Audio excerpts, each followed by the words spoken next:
What's going on, guys? It's your boy Ajen and welcome to my channel. So Honkai Star Rail is already available, and my oh my, this game is pretty darn good in my honest opinion. But Honkai Star Rail is not a perfect game. There are good things about this game, and there are a lot of bad things about this game.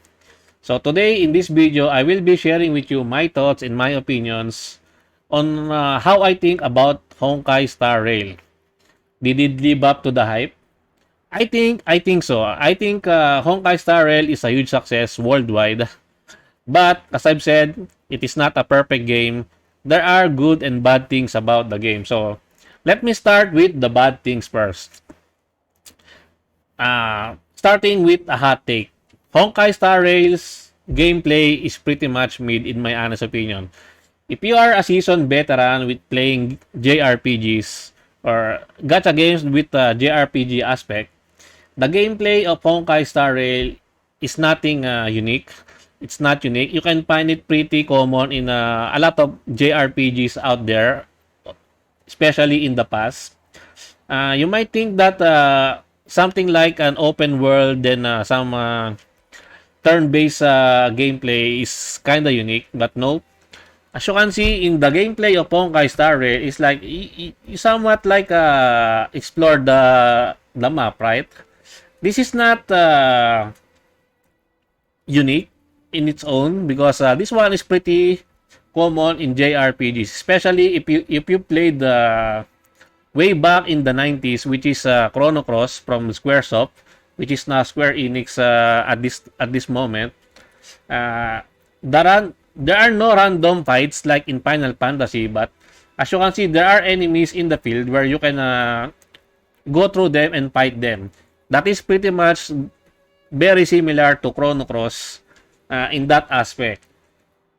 Also, the battle system is nothing new, even though some people will say that there is something called the break mechanics, but I believe I've been playing a lot of JRPGs from the past, and that is something not really unique.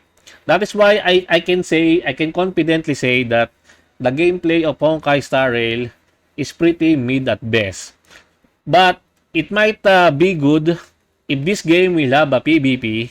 But I'm really not skeptical about that one. I'm really not optimistic that this game will have PvP because it is from Hoyo Burst or MiHoYo.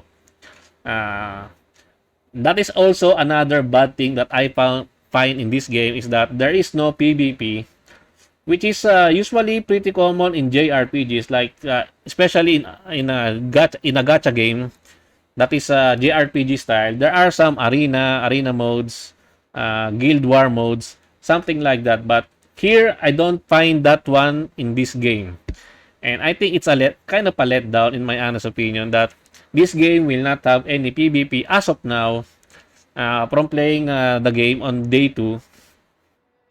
And then another bad thing about the game is that this game is not a reroll friendly game because if you are a seasoned veteran gacha gamer, then you know that rerolling is a really good practice because rerolling gives you a really good head start in playing the game, giving you a strong start in a very strong progression, a very strong start to progress faster into the game.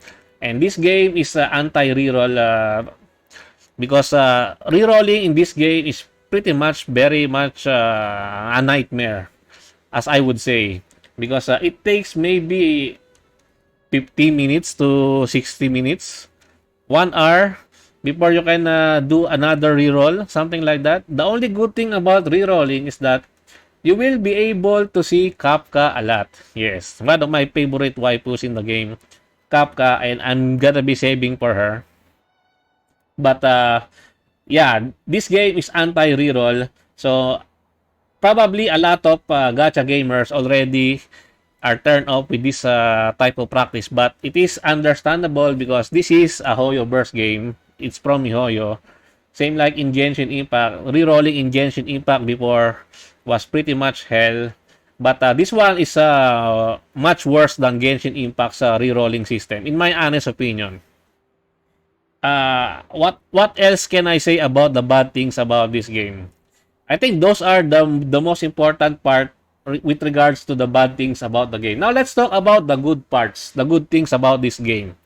Uh, why did I not talk about the good things first instead of the bad things? It's mainly because the good things overrides all those bad things. Yes, it makes up for it. And my oh my, the game, one of the best thing about this game is that it's pretty well made. It's very beautiful. The graphics are top notch. Uh, it's very they do not try to they have a lot of budgets in making this game because it's very pretty, it's very beautiful. That's all I can say about this game. Oh, I forgot. Another bad thing that I can find about this game is that the user interface of this game is pretty similar to Genshin Impact. If you play Genshin Impact, you will not get lost with regards to the menus here. The systems, especially in viewing the characters, they are all very similar. And the good thing is that the character designs are all pretty gorgeous. But this girl, the protagonist, the main character, really reminds me of Croc from Neural Cloud, as I am one of the I played Neural Cloud and I cannot unsee Croc in this MC here. And the designs for the waifus, especially the pre ones, this one is free, March 7. Cerbal is free from the pre-registration rewards, I believe, if I remember correctly. Dan Heng is also free. And then this one are the one I got from the gacha. And then this one, Asta, is also free. And Herta, no, Herta is not free if I remember correctly. I think she came from my summons. And this is my guaranteed 5-star in the banner, which is Bailu. I did not reroll. I just play with the things that I have, that I got from the beginner summon. And yeah, I think the honeymoon phase of Honkai Star Rail is pretty generous in my honest opinion because you get a guaranteed 5-star right from the get-go. Unlike in Genshin Impact, when Genshin Impact was launched, the beginner banner is two multis discounted banner, and you cannot I believe you cannot get a 5-star there. You can only get Noel, a 4-star character, but here you are guaranteed a 5-star character, and most of the 5-star characters available in the beginner summon are all pretty darn good. And I have heard a lot of things about Bailu, and I think Bailu is the best healer in the game. That is why I just played the game. And I'm not really planning to reroll, even though what I wish in that 5-star beginner banner is to get Himeko because I am a legs enjoyer. I really love Himeko's legs, but it is what it is. It's very hard to reroll in this game, so I'm just gonna leave with this one.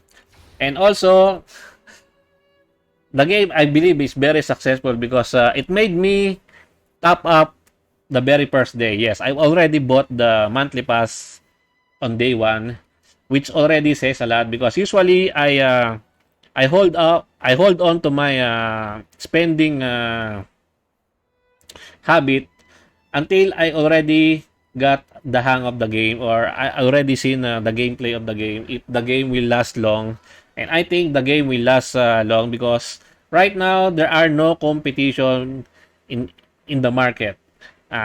Even if there will be some competition, Honkai Star Rail will blow it out of the park because it's pretty well made. The design, the character design, the world is pretty good. And also, the voice acting in this game is top tier. I'm using English voice actor in my game. Usually, I just load the JP VAs, but I have not tried to download the JP voices as of now because I am quite enjoying the English voice acting in this game, especially the voice actor for Kapka. That is why I really want Kapka, and that is also the reason why I'm not gonna be summoning on the banner. Even though Silly is a legs waifu, I'm not gonna be tempted to summon for her. I'm not gonna be spending for now because I'm just gonna save and try to farm resources until Kapka arrives. Because this game is a Hoyoverse game, and if you play Genshin Impact, uh, another bad thing about this game is the gacha system. Yes. The gacha is pretty awful even though you can get 50-50. The amount of resources that you can gather by playing the game is pretty low in my honest opinion. That is basing from my experience in Genshin Impact. But here I have not progressed further, so I cannot tell that much. So take it with a big grain of salt. So yeah, I think that says a lot about this game. It's pretty good. There are no competition. You might say that Higan Yuritil somewhat close to this one, but that one is a different kind of genre. That one is an idle game, not a turn-based gacha game. So yeah, the only thing I'm hoping for this game is to have some really good end game content. But I think that is asking too much for MiHoYo or HoYoverse to give us that kind of treatment. But right now, I'm enjoying the game. It's pretty fun. It's pretty good. And I've already forgotten some of my gacha games that I'm currently playing because of Honkai Star Rail. Anyway, guys, what can you say about Honkai Star Rail? Are you enjoying the game? Let me know your thoughts in the comment section down below. And I think that's it for me for today, guys. I hope you enjoyed this video. Please leave a like and subscribe. I would really appreciate it if you could help me grow my channel more. And thank you to everyone who are supporting my channel. I appreciate every one of you. Until next time, peace.